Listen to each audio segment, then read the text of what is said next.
¿Puedes leer la Bueno, invitación? vamos a comenzar. ¿Están de acuerdo? Así que bueno, buenas noches a todos. Mi nombre es Alejandro Soto, integrante del Consejo Directivo del Colegio de Bioquímicos de la provincia de Salta. Les damos la bienvenida a todos los que están conectados, todos los colegas, amigos, compañeros, no solo de la provincia de Salta, sino de diferentes provincias vecinas, justamente para participar de este evento que se da en el marco del programa de educación bioquímica continua que dictamos desde el Colegio de Bioquímicos durante todo el año, ¿sí? En este caso, se trata de una reunión virtual, una charla, cuyo título es Abordaje Clínico Bioquímico de las Hipertrigliceridemias, ¿sí? Y estará a cargo de la doctora Amira Sleiman, que es especialista en clínica médica de la Universidad Nacional de Tucumán, experta en lípidos, diplomatura en diabetes y obesidad también de la Universidad Nacional de Tucumán, maestría en diabetes mellitus por la Fundación Favaloro, miembro actual de la Sociedad Argentina de Lípidos, debe ser, médica de planta del Hospital San Bernardo, del Servicio de Clínica Médica de la provincia de Salta. Y también, luego de la doctora, hablará la doctora Gabriela Berg, que es doctora de la Universidad de Buenos Aires, profesora titular de Bioquímica Clínica de la Facultad de Farmacia y Bioquímica de la Universidad de Buenos Aires, jefa del Laboratorio de Lípidos y Arteriosclerosis, y investigadora principal del CONICET, vicedirectora del Instituto de Fisiopatología y Bioquímica Clínica de la UBA. Cabe destacar que este encuentro fue posible con Hernán de PTC Therapeutics y al cual le agradecemos toda su generosidad. Como todos saben, la dinámica de las charlas es que una vez que las disertantes concluyan su disertación, todos los que tengan alguna duda, inquietud, alguna consulta, la pueden ir haciendo a través del chat y luego las doctoras les irán respondiendo, ¿sí? Agradecemos a las doctoras también por la predisposición y bueno, los dejamos a cargo de ellas. Muchas gracias. Bueno, ¿cómo están? Buenas noches. Mi nombre es Amira Sleiman. Muchas gracias por la presentación y también quiero agradecer al Colegio de Bioquímicos por permitirme estar en esta presentación, a Nadia, a Hernán y a Gaby, que es así como dijiste, son muy generosos. Bueno, hoy vamos a enfocar sobre la temática en hipertrigliceridemias severas. Entonces yo me propuse una agenda y en esta agenda quiero que hagamos un repaso pequeño sobre lipoproteínas. Vamos a identificar las hipertrigliceridemias severas, qué es el síndrome de quilomicronemia familiar, que es la expresión más severa de esta entidad, y brindarles un algoritmo diagnóstico y terapéutico. Entonces, para hacer un breve repaso, las lipoproteínas son macromoléculas que circulan en el plasma, en donde hay dos componentes, como lo dice, lípidos y proteínas. Los lípidos, que no pueden circular solos en el plasma, se unen a estas proteínas. En estas lipoproteínas tienen un núcleo que están constituidos por triglicéridos y colesterol esterificado y tienen una cubierta que está constituida por fosfolípidos y por colesterol. Esa es la parte lipídica y la parte proteica está constituida por apoproteínas A, B, C y E. Cada una de ellas tiene una función específica y a su vez tiene subgrupos. Traten de recordar porque muchas de ellas son variantes patogénicas después que dan la hipertrigliceridemia de origen genético. Bueno, las lipoproteínas tienen una organización y se clasifican según algunos criterios. Participan enzimas, proteínas transportadoras y receptores, y dentro de las enzimas, la más importante, como esta charla es de triglicéridos, es la lipoproteína lipasa. Entonces, según el criterio, las vamos a clasificar según su densidad, su motilidad electroforética, de acuerdo al tamaño y al contenido de lipoproteínas. Pero las lipoproteínas con mayor contenido en triglicéridos son los kilomicrones y la VLDL. Si ustedes observan en este gráfico, aquí tenemos el diámetro y aquí aquí tenemos la densidad. La lipoproteína de mayor tamaño es el kilomicrón y sus remanentes. Después siguen las VLDL, estas ricas en triglicéridos, y a medida que van perdiendo triglicéridos, van disminuyendo de tamaño. Ahora nosotros dijimos cuáles son las que mayor contenido de triglicéridos tienen. El kilomicrón, un 90% de triglicéridos. Las VLDL, un 54%. Las IDL, un 20%. Y a medida, dijimos, que van disminuyendo, pierden triglicéridos y ganan colesterol.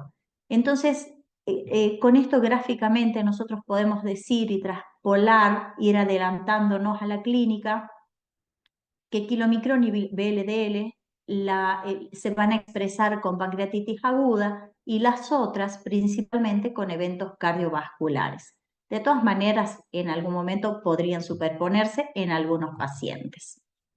No voy a detallar la tabla, pero miren las características de las lipoproteínas, de las que nos conciernen hoy. Los kilomicrones, ambas tienen ApoA, B, C y E, pero hay diferencia entre ellas. Los kilomicrones son los únicos que tienen ApoB48 y la VLDL ApoB100, junto con las IDL, las LDL y la LPA pequeña, que ya dijimos no es el tema de hoy. Y esto que está en rojo, ApoA5, ApoC3, que tienen ambas, están determinadas genéticamente y una variante en ellas es la que va a producir después la patología. Entonces, las lipoproteínas, estas ricas en triglicéridos, tienen un transporte de triglicéridos. Es un transporte exógeno y un transporte endógeno. El exógeno es a través de los lípidos en la dieta, que llegan al intestino como ácidos grasos libres, entran al enterocito, muchas veces depende el tamaño de los ácidos grasos, se van a disgregar en ácidos grasos y en glicerol y después se vuelven a compactar en triglicéridos unidos al ApoB48 y pasan a la circulación como kilomicrón. Estos kilomicrones, primero conducto torácico y después al sistema venoso. El transporte endógeno del triglicéridos principalmente es a nivel hepático, a través de la formación de las VLDL, pero vienen de ácidos grasos libres del plasma, pero de la dieta rica en hidratos de carbono. Acá también se forman estos triglicéridos, pero se une la ApoB100 y producen la VLDL. ¿Qué es lo que tiene que hacer? Sacarlo al torrente circulatorio para evitar la esteatosis hepática. Y además, usarlos, redistribuirlos en otros tejidos en donde van a ser utilizados. Ambas vías terminan en una vía final común de lipólisis, que es a través principalmente de la enzima lipoproteína lipasa. Esta es sintetizada principalmente en tejido adiposo, tejido muscular y en tejido cardíaco también. Entonces nosotros vamos a ver cuál es la definición de hipertrigliceridemia. Yo voy a hacer un poco acotada acá porque después Gaby es la que nos va a hablar. Hoy no necesariamente es el ayuno, necesitamos del ayuno, pero si un paciente viene en ayuna mayor a 150 miligramos de cilitro, sin ayuno 175 miligramos de cilitro, y si nosotros vemos una hipertrigliceridemia mayor de 400, hay que repetir y hay que pedir ayuno. Y de ahí vamos a tener la severidad. Si nosotros tenemos hipertrigliceridemia mayor de 885 miligramos, se pide repetido por lo menos 3 veces, decimos que es severa. Y si es mayor a 1770, es muy severa.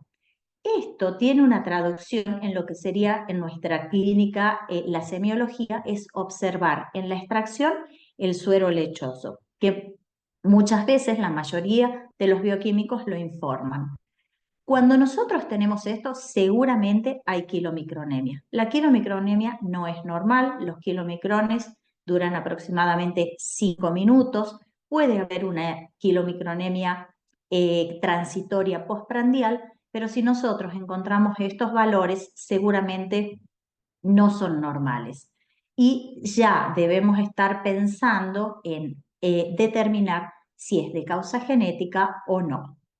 Entonces, dentro de las hipertrigliceridemias severas hay tres grandes síndromes que no son frecuentes: el síndrome de kilomicronemia familiar, de origen monogénico; el síndrome de kilomicronemia multifactorial, que es poligénico; y las lipodistrofias, que no es el tema de hoy.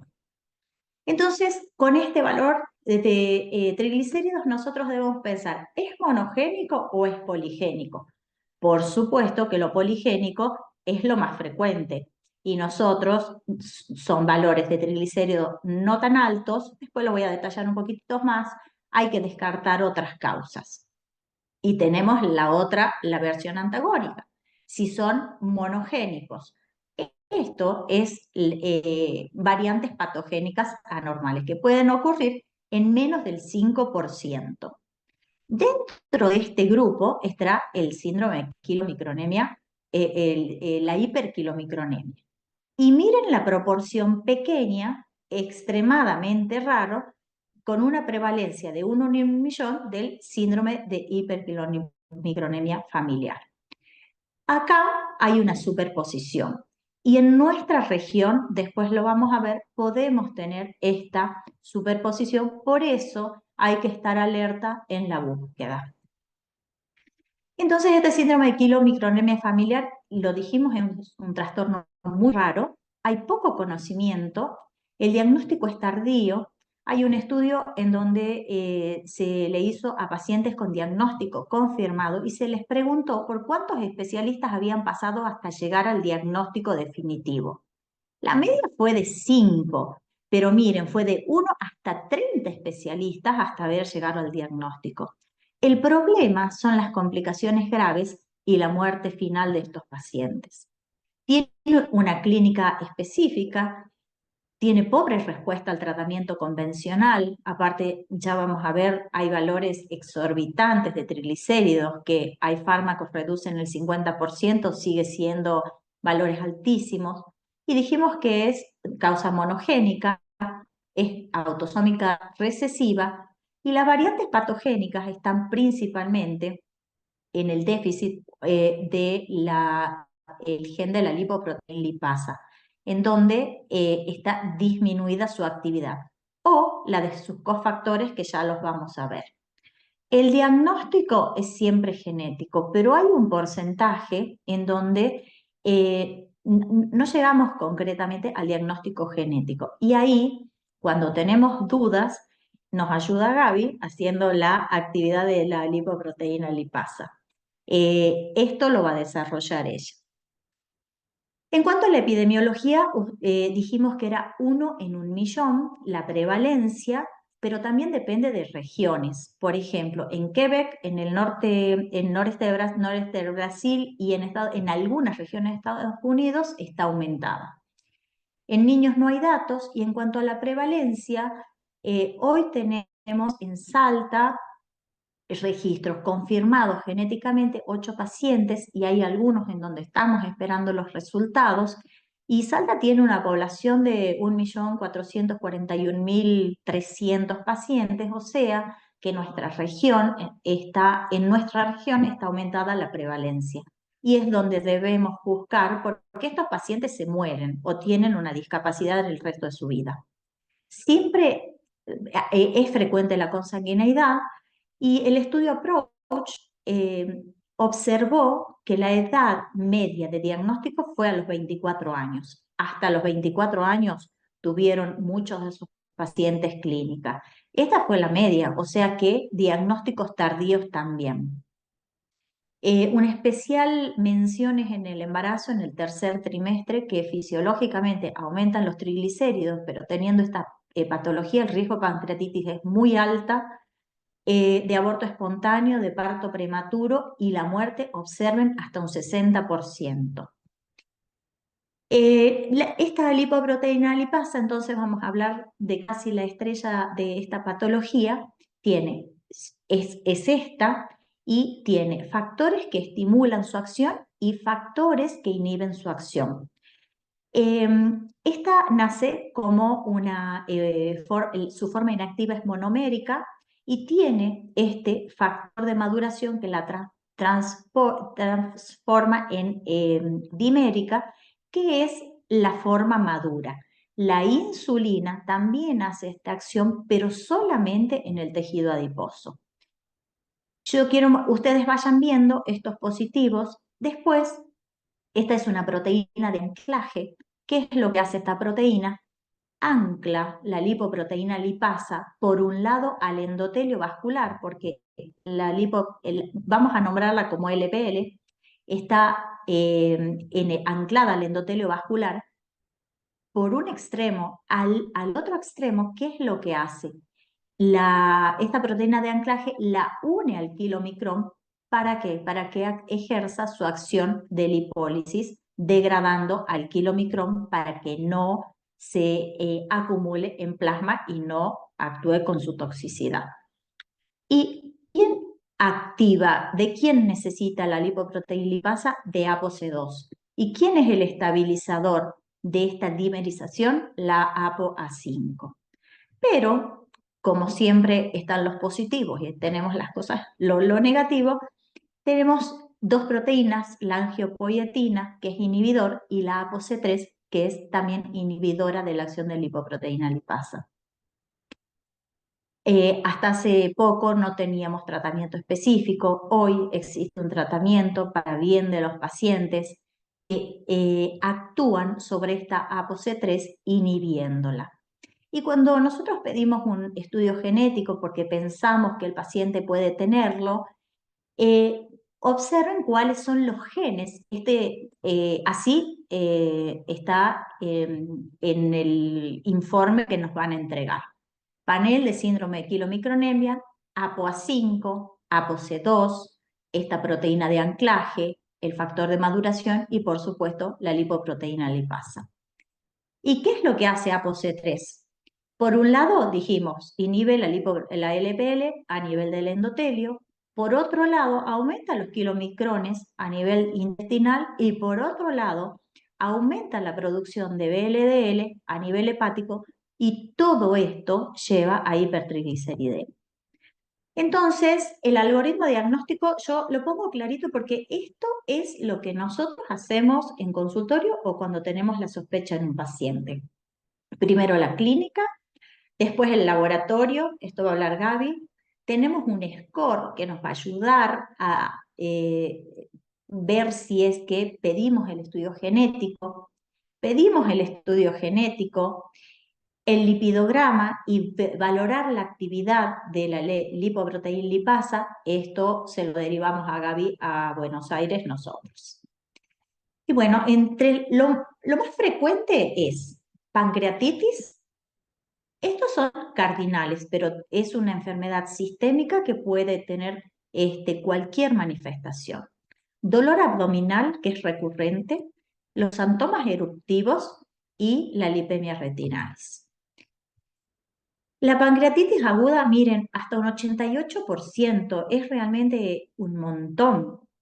¿Qué es lo que pasa? Son pancreatitis severas, recurrentes, hasta un 50%. ¿Y qué hace? Lleva a pancreatitis crónica, insuficiencia pancreática y a diabetes tipo 3, que es como nombramos nosotros a la diabetes pancreatogénica, de origen pancreatogénico.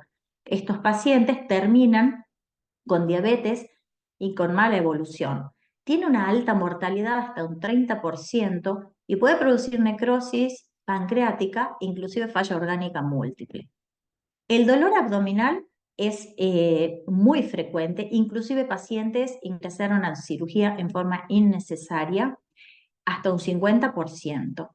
La lipemia retinal es un 36%. Todo esto es la pancreatitis y la lipemia se cree que es por la acumulación de los kilomicrones a nivel de los vasos. Los síntomas eruptivos son macrófagos cargados de triglicéridos que se encuentran en las superficies de extensión. Los pacientes pueden tener hepatoesplenomegalia, pueden tener trastornos psicológicos, psiquiátricos y neurológicos. confusión mental, pueden tener amnesia, miran la depresión hasta en un 22%. Muchas veces tienen problemas laborales, se aíslan socialmente, inclusive pueden no ir a eventos porque comen y terminan internados por dolor abdominal. Y tienen un síndrome de hiperviscosidad que es lógico por la cantidad de kilomicrones. Algunos detalles que son muy importantes es el riesgo de pancreatitis aguda aumenta a partir de 885, pero aumenta un 4% cada 100 miligramos de decilitro por arriba de esto.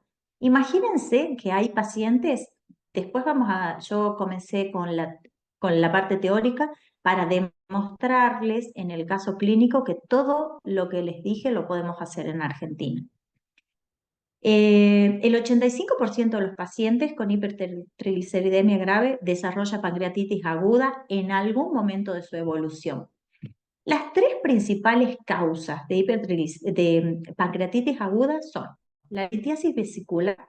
Nuestra región tiene aumento de la prevalencia de litiasis vesicular.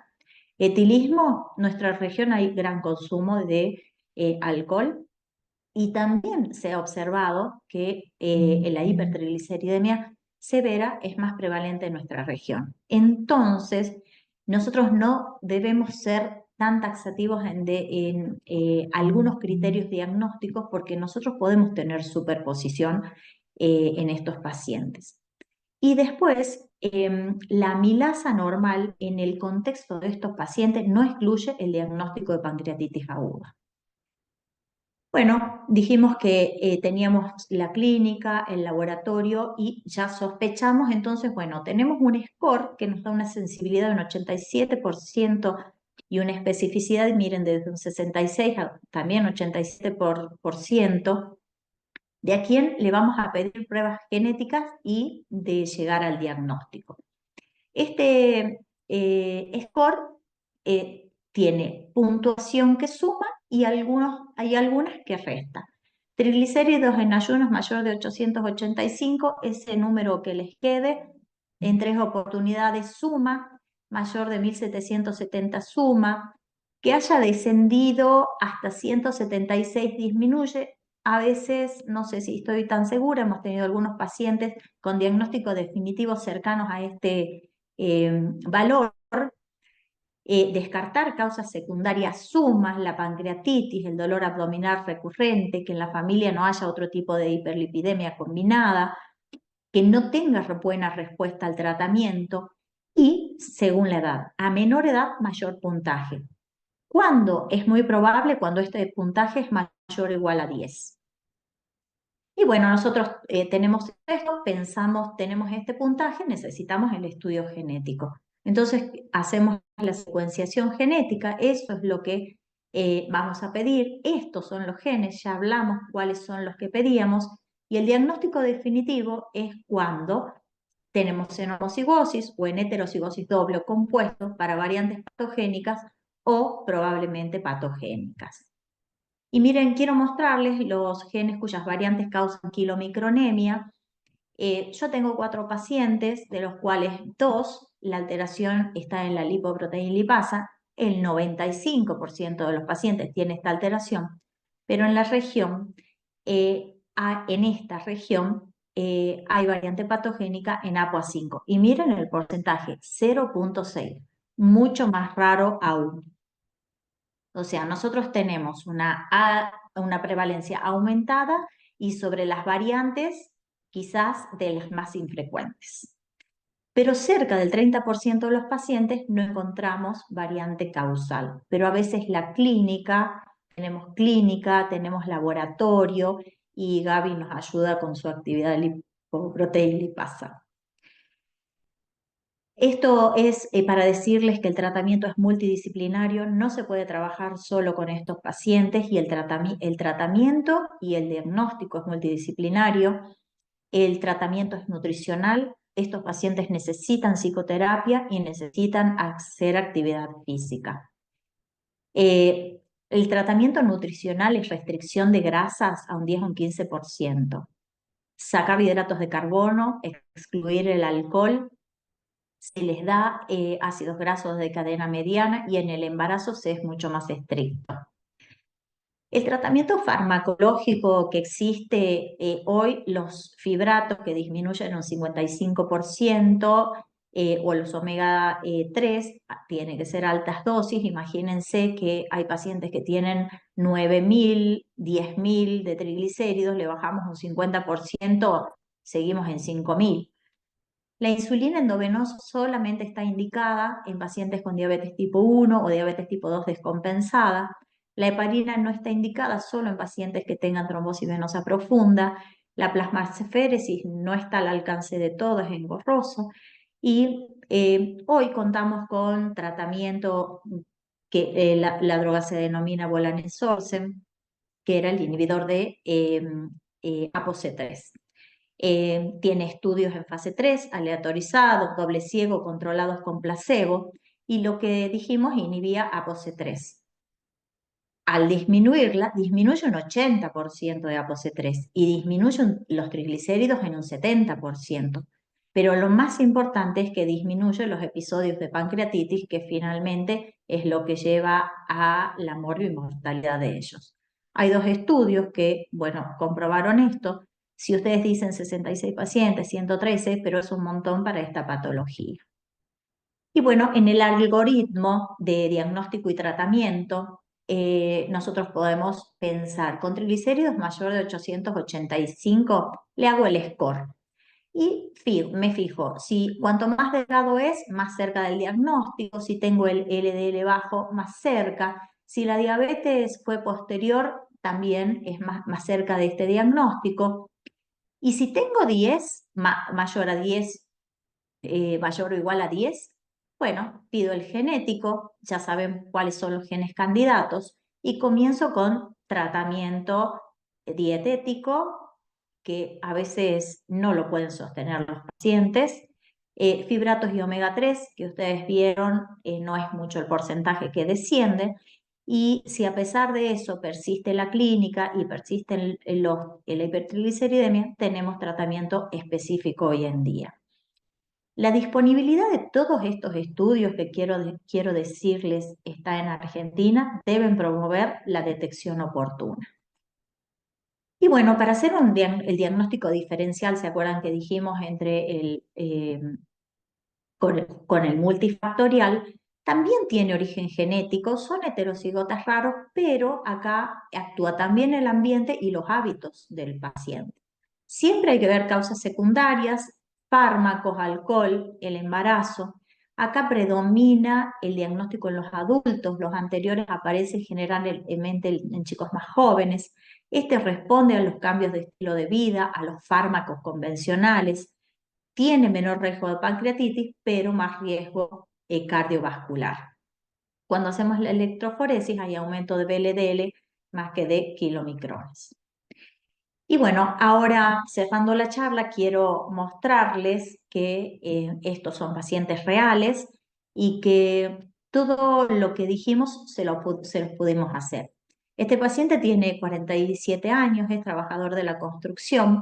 Él abandonó el consumo de alcohol y tenía uno por mes. En el 2018, el paciente consulta a una guardia por mareos de 3 semanas y nadie pudo entender qué le pasaba. El paciente tenía un sobrepeso mínimo y tenía antecedentes de hipertrigliceridemias de 13.000 miligramos de decilitros y después esto comprobado a 3.850. Imagínense que seguramente los mareos deben haber sido por esa concentración de triglicéridos.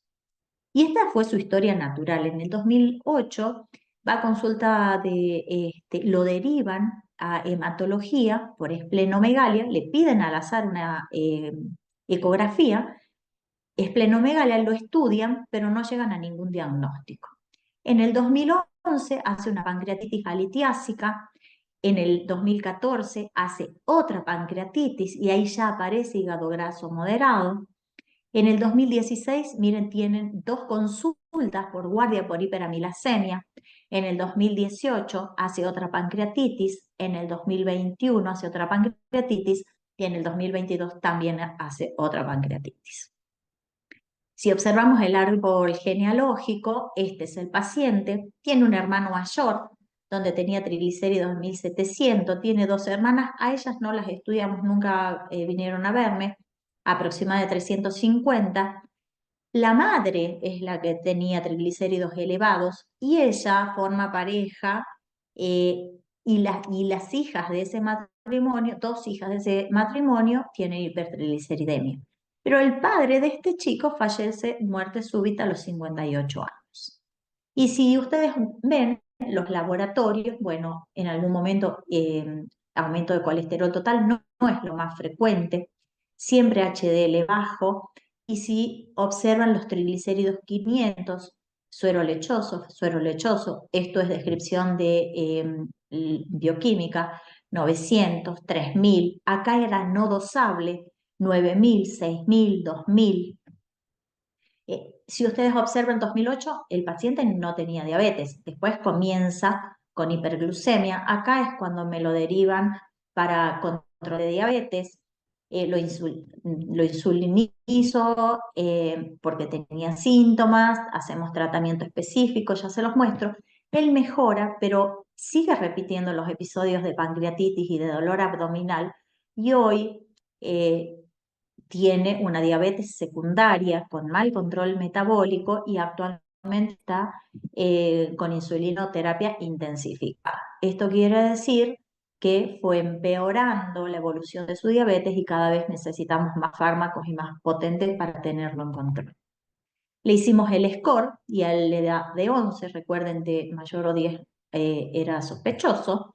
Le hacemos tratamiento con lo que corresponde, actividad física, metformina, pioglitazona, insulina, rosuvastatina, fenofibrato, omecap, y ustedes vieron los valores, eran 9000. El hermano tampoco tenía tilismo ocasional, él tenía un poco, tenía obesidad, tenía prediabetes y los registros también el HDL bajo. No tenía diabetes, tenía prediabetes y tenía triglicéridos 1780, antecedentes mayores a 1000 y de 880. Entonces decidí pedir el genético, por supuesto, siempre con la posibilidad de hacerlo. Se hicieron el panel de genes y a los dos hermanos, uno había tenido pancreatitis, si ustedes ven, el otro no había tenido pancreatitis, pero ambos tenían, se identificaron dos variantes en los genes de lipoproteína lipasa y APA5. Bueno, terminando y como conclusión, también le hicimos a estos pacientes la actividad de lipoproteína lipasa, que eso lo va a decir Gaby. Las hipertrigliceridemias severas son graves y llevan a la muerte del paciente. Siempre debemos hacer el diagnóstico diferencial entre quilomicronemia familiar y la multifactorial. La quilomicronemia familiar necesita un diagnóstico precoz y ya vimos que con la clínica, el laboratorio y el score podemos aproximarnos un montón. La clínica con pancreatitis recurrente, el laboratorio con triglicéridos mayores de 885 miligramos de decilitro. El diagnóstico definitivo es genético y la actividad de LPL. Y el tratamiento es multidisciplinario, es nutricional y lo positivo es que tenemos fármacos específicos para estos pacientes hoy en día. Bueno, acá le medimos la actividad, Gaby se los va a explicar. Y bueno, muy agradecida de haber compartido con ustedes. Llevo algún tiempo trabajando con estos pacientes, tengo varios pacientes y quiero decirles que sola no se puede trabajar, necesitamos ayuda entre todos. Les agradezco mucho.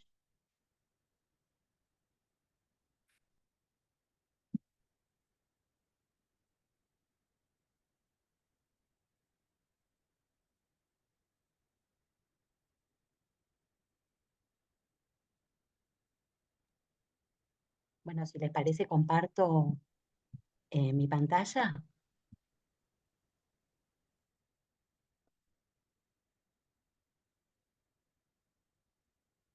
¿Ahí me ven?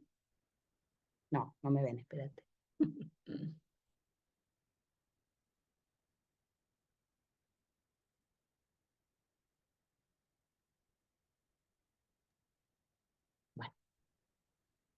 Ahí estamos, ¿sí? Si me dan el ok, arranco. Bueno, gracias también por la invitación. Es un gusto para mí estar hoy con ustedes. Y muchas gracias a Mira, que hizo la primera parte, y yo me voy a ir sumando desde el laboratorio cómo podemos colaborar para llegar al diagnóstico de estos pacientes. Para llegar al diagnóstico y para identificarlos, vamos a ir viendo. Bueno, muy poquito, porque Amira lo ha presentado bárbaro, hablar de las lipasas que están en el organismo, que son 3, la lipoproteína lipasa, la lipasa hepática y la lipasa endotelial. Básicamente la lipoproteína lipasa, como mostró Amira, es la que hidroliza los triglicéridos del kilomicrón y de la VLDL, por eso tiene principalmente acción de triglicérido hidrolasa,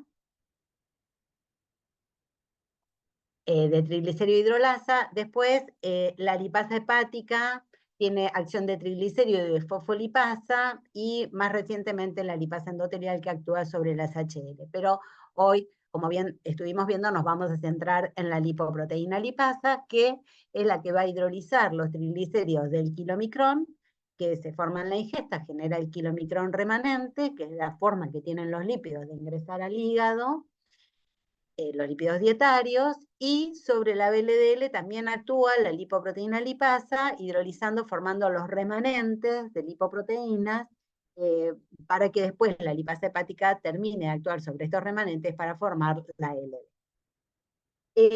Muy poquito, pero importante, cuáles son las condiciones preanalíticas para el estudio de lípidos, repasar, porque esto es de todos los días, pero no importa, porque siempre se van modificando algunas características. Recordar la necesidad de que el estado metabólico del paciente sea estable.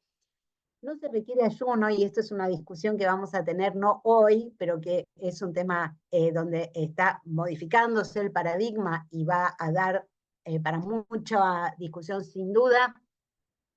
Eventualmente hasta 8 horas, si el paciente no está incluido en algunas de las situaciones recomendadas por el consenso de la Sociedad Europea de Aterosclerosis del 2016, no beber alcohol 24 horas antes de la toma de muestra, no suspender la medicación habitual de enfermedades crónicas, sí registrar cuando se recibe el paciente y se le hace el cuestionario antes de la toma de muestra.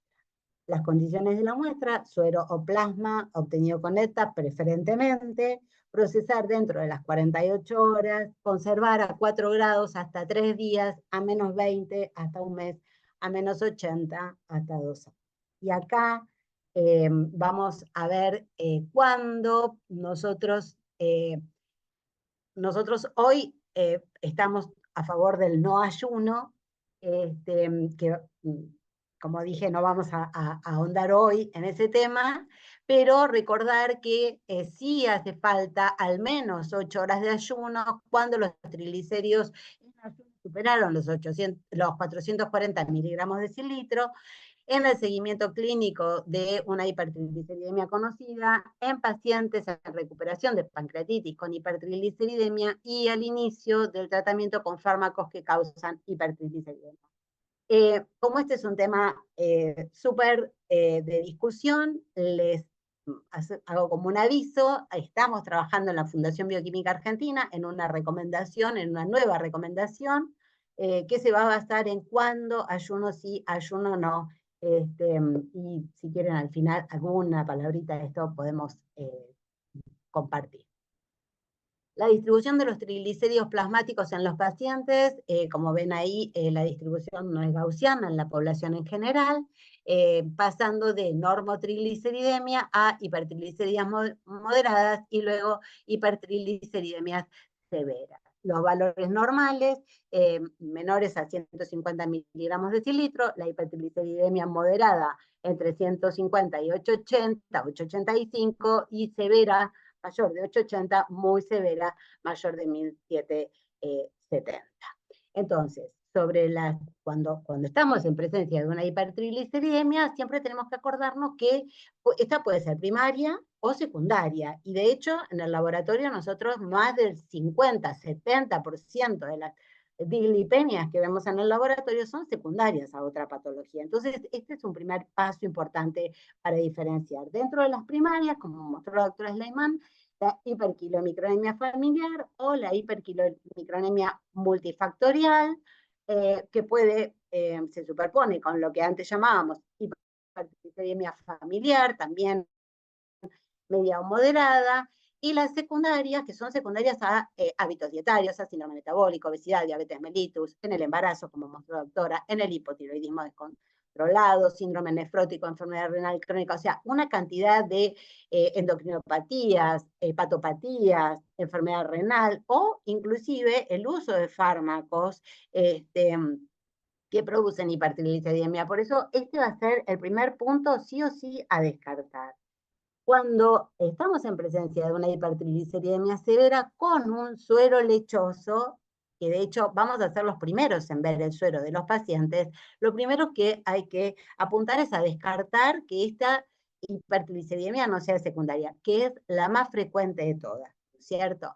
La prevalencia de la hipertrigliceridemia en Estados Unidos, la hipertrigliceridemia severa está en 1 en 400 a 1 en 600 aproximadamente, pero como mostró la doctora Sleiman, muchísima es secundaria o la multifactorial y no la monogénica. Entonces, a partir de acá, descartando causas secundarias, sí se podrá entrar en lo que es el síndrome de hiperquilomicronemia familiar o el multifactorial, que lo describió perfectamente, y recordar la baja prevalencia que tiene el síndrome de hiperquilomicronemia familiar. Esta enfermedad, donde lo que falla habitualmente es la actividad de la lipoproteína lipasa, ya sea bien porque hay un déficit en el gen de la enzima o de sus cofactores, y lo que va a producir es el aumento de los kilomicrones en la circulación, son las lipoproteínas más grandes, frenan el pasaje de la luz y el suero tiene aspecto lechoso. Como mostró, lo primero es, bien, el paciente va a tener dolor abdominal recurrente, síntomas eruptivos, lipemia retinalis, la recurrencia en la pancreatitis también, todo que va a ir al médico con estas sintomatologías. Pero ¿qué va a pasar en el laboratorio? El diagnóstico puede ser, desde el punto de vista clínico, le va a tener que sumar el diagnóstico bioquímico, y ahí veremos nosotros el suero lechoso, los valores de colesterol total, que pueden estar ligeramente aumentados, la HL habitualmente baja. Recuerden que siempre que estamos en una hiperquilomicronemia severa vamos a tener HL disminuida, la LDL generalmente también, y los triglicéridos altos, y el no HDL puede estar ligeramente aumentado a expensas de remanente.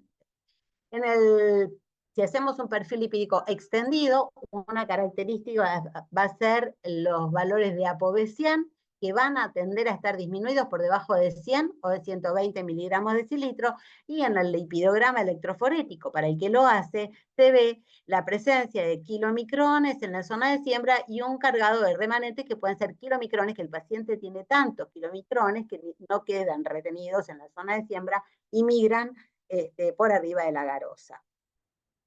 Y como les contó la doctora Sleiman, la posibilidad de diagnóstico genético. Ahora bien, una característica que nosotros vamos a ver en el laboratorio, y tal vez somos los primeros en identificar algún rasgo llamativo en el paciente, va a ser el suero lechoso. Y muchas veces es el suero lechoso el que va a conducir al diagnóstico clínico, o por lo menos nosotros tenemos que tener en mente que ese suero lechoso va a ayudar a un diagnóstico. Y entonces, como alerta, en el consenso europeo y de la Federación Europea de Laboratorios de Clínica Médica, en el año 2016 se recomienda el uso de banderas o alertas en los informes del laboratorio cuando los valores lipídicos están alterados, y especialmente cuando el valor de triglicéridos supera los 880 miligramos por decilitro, hay que referir al paciente a una clínica de lípidos o a un médico especialista en lípidos para poder continuar con el estudio, y hay que indicar que puede ser un síndrome de hiperquilomicronemia con alto riesgo de pancreatitis aguda. Deben estar marcados con símbolos especiales estos resultados para iniciar rápidamente acciones diagnósticas y posiblemente terapéuticas adicionales, preferentemente en contacto directo el bioquímico con el médico, derivación a una clínica de lípidos o a un médico especializado en lípidos. Nosotros, por ejemplo, en el laboratorio, la necesidad de informar el aspecto del suero y de hacer algún tipo de señalización cuando ese valor supera los valores normales y especialmente cuando supera los 880 miligramos por decilitro. Porque una cosa son médicos que están acostumbrados a ver esta patología rara, pero no todos los médicos están acostumbrados a identificar a estos pacientes, entonces pueden demorarse en el diagnóstico del síndrome de hiperquinomicronemia. Cuando, como dijo la doctora, no alcanza, pero hay una sospecha a partir del diagnóstico clínico, del diagnóstico bioquímico, y hay dudas porque el genético no es terminante, medimos la actividad de la lipoproteína lipasa. La enzima no se encuentra libre en la circulación, sino que se encuentra anclada al endotelio capilar del tejido donde se sintetiza. Entonces, los niveles en el suero son muy bajos o indetectables en condiciones normales y es necesaria la inyección endovenosa de heparina que compite con el heparansulfato de unión al endotelio y la libera en lo que vamos a llamar plasma post-heparínico. La medida de la masa de la enzima, que podríamos hacerlo por un método inmunológico, la cuantificación, no tiene mucho sentido porque está muy sujeta al control de cofactores. Entonces, de repente podemos tener una buena masa, pero una actividad nula. Entonces, eso no es recomendable. Se recomienda la medida de la actividad que permite detectar fallas en la enzima, en los activadores o la presencia de inhibidores. Y entonces deben desarrollarse ensayos funcionales para poder evaluar la actividad de la enzima.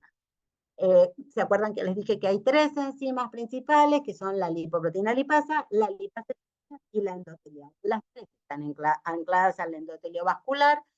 Cuando se inyecta heparina, por vía endovenosa se inyectan 60 unidades por kilo de peso del paciente, es muy poquita, no entra el paciente en ningún momento en una situación de estar anticoagulado. Se esperan 10 minutos y del brazo contralateral se obtiene la muestra de plasma postheparínico donde tenemos las 3 enzimas liberadas. Entonces hay que jugar en el ensayo in vitro con el pH, con la diferencia en los sustratos para poder medir la actividad.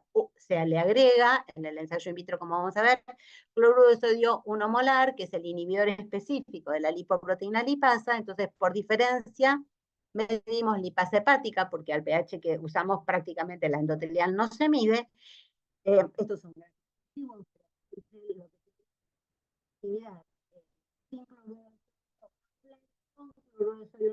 y por diferencia tenemos la actividad de la lipoproteína lipasa. El ensayo que usamos nosotros es radiométrico. Este es un ensayo que hace muchísimos años usamos y que nosotros lo mantuvimos, lo preservamos en el laboratorio. Se me corta, ¿me están escuchando ahí? Porque no sé si quieren que repita algo en particular. ¿Ahí me están escuchando bien? Si me contestaran, yo sigo tranquila. Ahora sí, Gaby. Ok, ¿algo para repetir?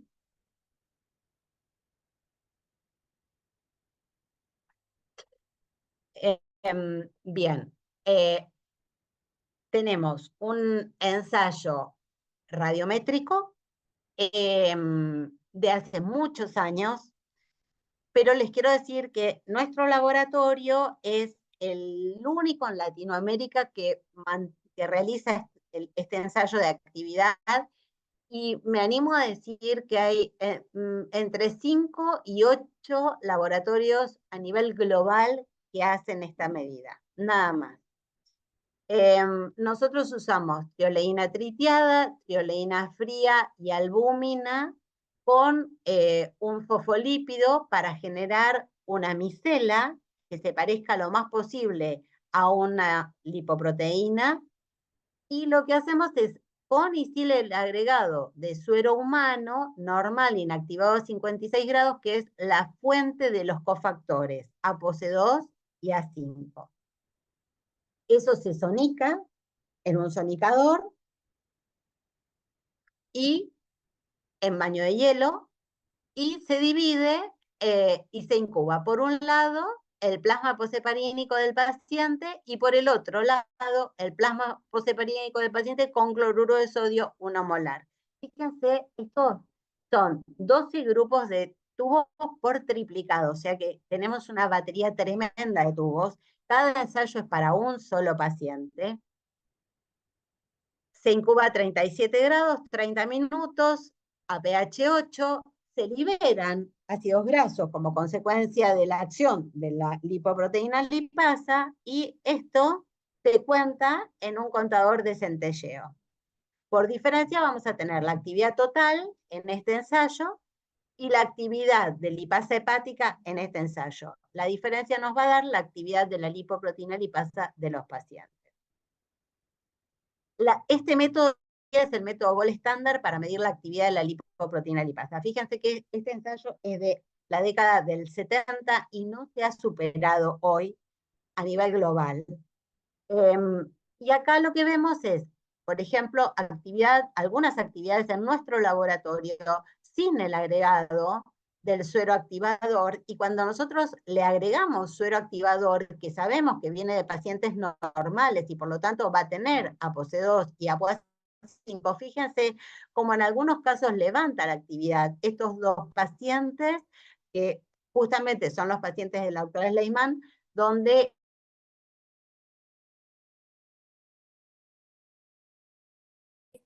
tenían un déficit porque le estamos dando en el ensayo funcional in vitro, le estamos poniendo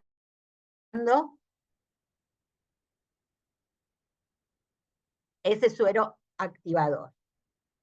Acá había una variante, la paciente tenía una variante en APOC2 que no era funcional, y cuando ponemos el suero activa, y acá no se identificaron mutaciones, pero claramente respondió. El ensayo radiométrico es un método apropiado y útil para medir la actividad de la lipoproteína lipasa en el plasma posheparínico de pacientes con hipertrigliceridemia severa. El agregado de suero humano normal como fuente de las apoproteínas circulantes permite identificar fallas en la actividad por falta de reguladores, y cuando la mutación se encuentra en el gen de la enzima, la pérdida de la actividad es más severa. Nosotros hemos calculado en pacientes normotrigliceridémicos la mediana de actividad de la enzima con el mínimo y el máximo y el intervalo de confianza. Fíjense que en normotrigliceridémicos no hay diferencia entre los valores con y sin sueroactivador. Fíjense, estos son ensayos de otros grupos, este es del Canadá, del grupo de Brisson, que básicamente hoy día usa un ensayo muy parecido, donde ellos miden la actividad en pacientes con síndrome de hiperquilomicronemia familiar. La actividad es nula o con un intervalo de 0 a 3.5, y en cambio en los multifactoriales tienen una actividad que llega casi al 92%. Pero acá lo que es interesante es que cuando la actividad de la enzima está por debajo del 20% de los controles, es cuando más alto es el score de Moulin para el diagnóstico clínico. Estos son casos evaluados en nuestro laboratorio. Estos son los triglicéridos de los pacientes al momento del ingreso, los valores de ApoB, el índice triglicéridos sobre ApoB, que es un índice que puede pensar en utilizarse, el máximo de triglicéridos que habían tenido alguna vez, los distintos scores de Moulin y el porcentaje de actividad de lipoproteína lipasa con respecto a los normotrigliceridémicos. Fíjense, acá estamos arriba del 20%, nosotros estamos usando el valor del 20%, cuando es menor del 20% nos indica posible síndrome de hiperquilomicronemia familiar si coincide con el score de Moulin. En este caso no, pero era un paciente con 9 pancreatitis, heterocigota, y está en el límite del porcentaje de actividad. En cambio, en estos pacientes con síndrome de hiperquilomicronemia familiar, fíjense, con score de Moulin elevado. En esta paciente no solamente se había encontrado una heterocigosis en C2, pero la actividad de la lipoproteína lipasa era muy bajita y el porcentaje de actividad con respecto a la mediana de los normotrigliceridémicos estaba bien por debajo del 20%, por lo cual se concretó o se validó el diagnóstico de síndrome de hiperquilomicronemia familiar. Esto es el caso que mostró la doctora Sleiman, no me voy a detener, pero sí en la actividad de los dos pacientes que eran hermanos, fíjense como sin el agregado de ApoC2, la actividad fue nula, y cuando le pusimos el suero activador, que era fuente de C2 y A5, levantó la actividad, confirmando que el agregado del cofactor en el ensayo funcional mejoraba la actividad de la enzima. Acá, de nuevo, los valores en los pacientes normotrigliceridémicos, el 20% de la actividad es 6.6 miliunidades de lipoproteína lipasa. En los pacientes con síndrome de hiperquilomicronemia familiar, reducida la actividad de la enzima, y en los que identificamos como pacientes con síndrome de hiperquilomicronemia familiar, bien baja la actividad de la enzima. La correlación inversa entre la actividad de la enzima, cuanto más baja, más altos los niveles de triglicéridos. Esto es porque cada laboratorio debe establecer sus valores de referencia. Fíjense la cantidad de laboratorios y cómo varía la actividad normal de la enzima, porque como vieron, el ensayo es tan complejo que debe establecerse el valor de referencia para cada laboratorio. Y acá, como entre la clínica y la bioquímica, se llega al score de Moulin, se suma el estudio genético. En no se encontró más que una mutación en heterocigosis, pero la actividad bien baja de la enzima confirmó que es un síndrome de hiperquilomicronemia familiar. ¿Por qué? Porque a veces la genética da negativa porque hay mutaciones no reportadas o porque aún hay genes que no se han terminado de identificar. Y en estos casos, como a pesar de un Moulin elevado, de un score de Moulin elevado con heterocigosis en ApoA5, la actividad estuvo por arriba del 20% y se confirmó que era un síndrome de hiperquilomicronemia multifactorial. Entonces, para llegar a la diferencia, si bien el estudio genético puede respaldar el diagnóstico y es el gol estándar, no siempre es suficiente. Por esto que dijimos, puede haber mutaciones genéticas presentes en ausencia de síntomas clínicos o síntomas clínicos que indican síndrome de hiperquilomicronemia familiar con una mutación que no se ha identificado. Entonces, a partir del valor de triglicéridos, herramientas de screening, como son los scores disponibles, otras características, bajo índice de masa muscular, bajo valor de LDL, bajo valor de ApoB, y a partir de ahí el diagnóstico genético, que no siempre va a ser confirmatorio, el diagnóstico clínico y la actividad de la enzima, que cuando es menor al 20% nos indica síndrome de hiperquilomicronemia familiar. Esto es un algoritmo diagnóstico presentado por un grupo de España que es muy parecido, hacer el screening, y con las screening, con el score no se llega al diagnóstico clínico. Ellos dicen que no, yo lo pongo en duda porque algunos pacientes ameritan igual medir la actividad de la enzima. Si se llega con el score al screening, se ven las variantes bialélicas patogénicas, si están las dos presentes o es homocigota, es un síndrome de hiperquilomicronemia familiar. Si no, si es incierto, ahí se mide la actividad de la enzima. ¿Cuándo medir la actividad de la enzima? Cuando se encuentran nuevas variantes y debe confirmarse la patogenicidad, o cuando hay un fenotipo claro de hiperquilomicronemia familiar, pero no se identifican variantes patogénicas bialélicas. Y en las últimas dos diapositivas, para destacar el rol de nuevo del laboratorio. Nosotros, con la Fundación Bioquímica y la Universidad de Buenos Aires, a partir del OBIOS, que es el Observatorio Bioquímico de la Salud de la Fundación, se generó un observatorio bioquímico argentino, y uno de los primeros proyectos fue identificar el síndrome de hiperquilomicronemia familiar. ¿Por qué? Porque muchas veces el suero lechoso lo ve el bioquímico por primera vez. Entonces, invitamos a los laboratorios que querían participar. En la página de la Fundación está el vínculo, y a que enviaran los datos de perfil lipídico, glucosa y hemoglobina glicada, y hemos obtenido 41.180 perfiles lipídicos, de los cuales 196 identificaron triglicéridos mayores a 440 miligramos decilitro y 13 triglicéridos mayores a 880 miligramos decilitro. Pero de estos 13, solo 7 informaron el aspecto del suero. Y de esos 7, 3 dijeron que era opalescente. Y sabemos que con triglicéridos mayores a 880 no estamos en opalescencia, estamos ya en suero lechoso. Las conclusiones. El laboratorio de bioquímica clínica puede ser el primero en identificar pacientes con síndrome de hiperquilomicronemia familiar, entonces hagamos uso del informe bioquímico para indicar el aspecto del suero y marcar como de mucho riesgo los triglicéridos mayores a 880. El informe bioquímico debe, lo que dije recién, indicar el aspecto del suero, resaltar los datos anormales y los extremadamente anormales.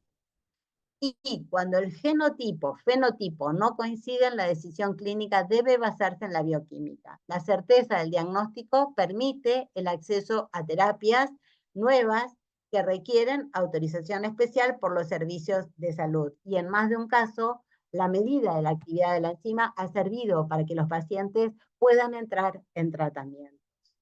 Bueno, eso.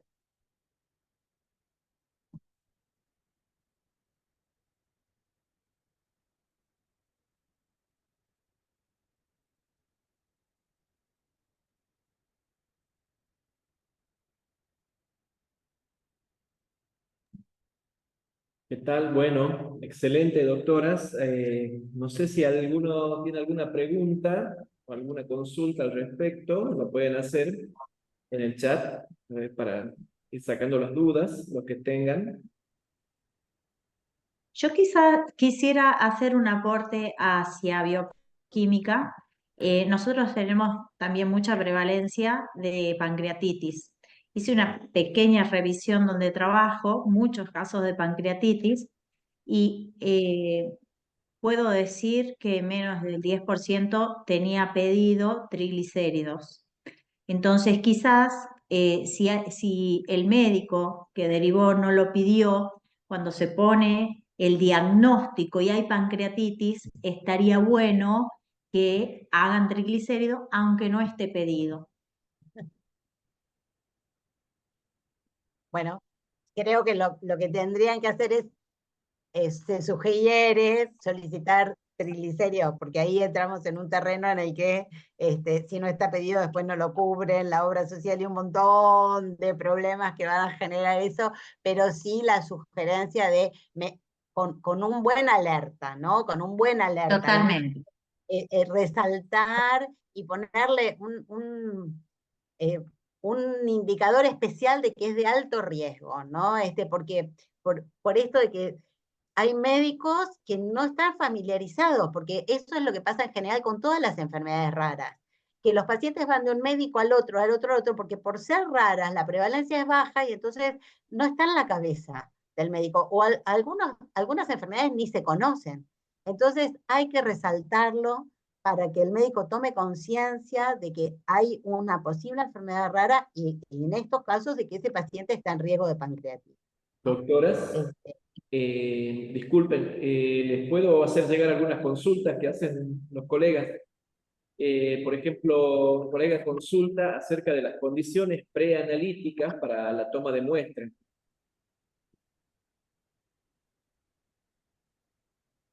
Las repito, porque las condiciones son las de siempre. El paciente estable, no ejercicio intenso 24 horas antes, no consumo excesivo de alcohol 24 o 48 horas antes, por eso en general tener en cuenta si en el fin de semana consume más alcohol, no hacerse el estudio los lunes, ¿no? Por ejemplo. El no ayuno, el no ayuno es lo que va a modificar el paradigma. Entramos en un terreno complicado en nuestro país y en nuestra región, en toda Latinoamérica, porque nosotros todavía el diagnóstico de diabetes se hace con la glucemia, en cambio en Europa y Estados Unidos están muy parados en la hemoglobina glicada, nosotros no podemos porque la trazabilidad de nuestros métodos todavía es, o sea, hay mucha variabilidad en los métodos, no todos los métodos están armonizados o trazables con lo recomendado por el DCCT, y más del 50% de nuestra población, o sea, la prevalencia de diabetes aumentó un montón y la mitad de los diabéticos ignora que son diabéticos. Entonces, eso lo entendemos perfectamente y entonces ahí, y en la solicitud médica figura glucemia, el ayuno es de 8 horas. Ya no hacemos más ayuno de 10, 12 horas. Eso no se hace más 10, 12 horas de ayuno. Que esa es la recomendación que va a salir de la Fundación Bioquímica. Si en la solicitud solo hay perfil lipídico, sin ayuno. Perfecto. Hay otra consulta, dice que en caso de tener pacientes con hipertrigliceridemia mayores de 880, ¿cómo tendríamos que actuar para orientarlo al tratamiento? Y también dentro de la misma consulta preguntan si se puede derivar la muestra para realizar el estudio de actividad de lipoproteína lipasa. Mira, vos querés. Bueno, es prácticamente el algoritmo que vimos, ¿no? Verificar si repetir el laboratorio, conjugarlo con la clínica, el score nos va a servir, si es necesario pedir el estudio genético y ante la duda, creo la última instancia es la actividad de lipoproteína lipasa. Sí tenemos todas las posibilidades en Salta de hacer eso, ya está casi listo la posibilidad de tomar la muestra para derivarle a Gaby, porque ella lo dijo, en Latinoamérica es la que lo hace, esa posibilidad no tenemos, pero la logística es muy buena, las muestras llegan muy bien y Gaby tiene una predisposición bárbara para hacerlo. Entonces, y creo lo que dijo Gaby, ¿no? Quizás a las personas que estén un poco más informadas o que estén haciendo lípidos, a una clínica o a un experto. Hay que seguir pasos, no podemos saltear desde la clínica o un laboratorio a la actividad de lipoproteína.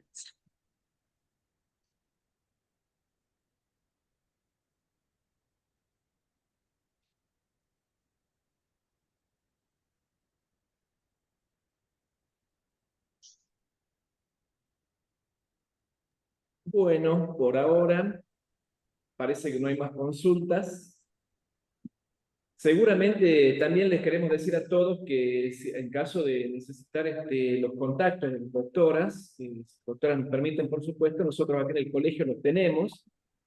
Ante cualquier duda, cualquier inquietud que tengan, nosotros les podemos ofrecer, digamos, los contactos de las doctoras. Así que, bueno, creo que por ahora no hay más consultas.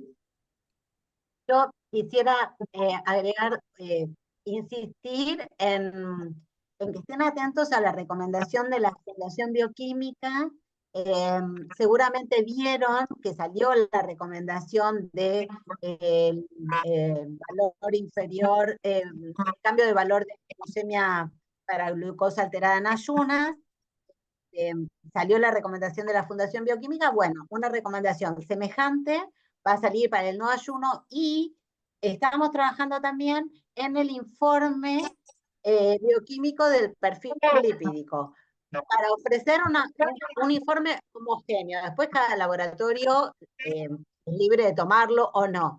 Y en ese informe vamos a destacar cuándo hay que indicar con especial llamada de alerta los valores patológicos para alertar a los médicos, ¿no? Sí, para el perfil lipídico solo, sin ayuno. Sin ayuno.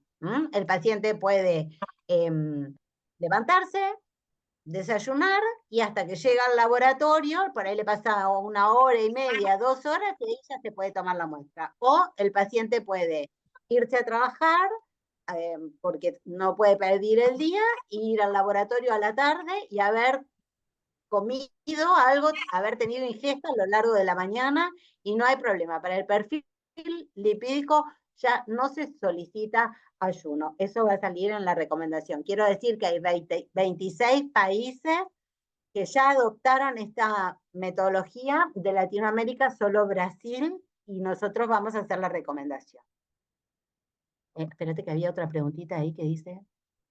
Ah, sí, la recomendación, sí, vamos a tratar de sacarla para el Calilab. En el Calilab se va a presentar la recomendación.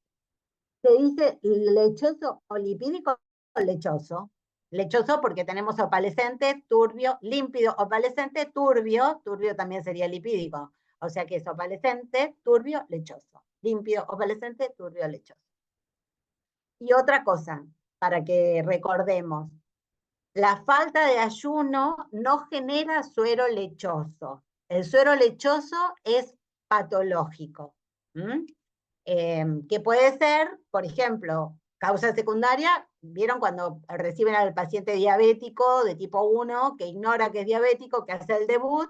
En general ese paciente entra con un suero lechoso y después raramente vuelve a tener un suero lechoso porque entra en tratamiento. O estos pacientes, ¿no?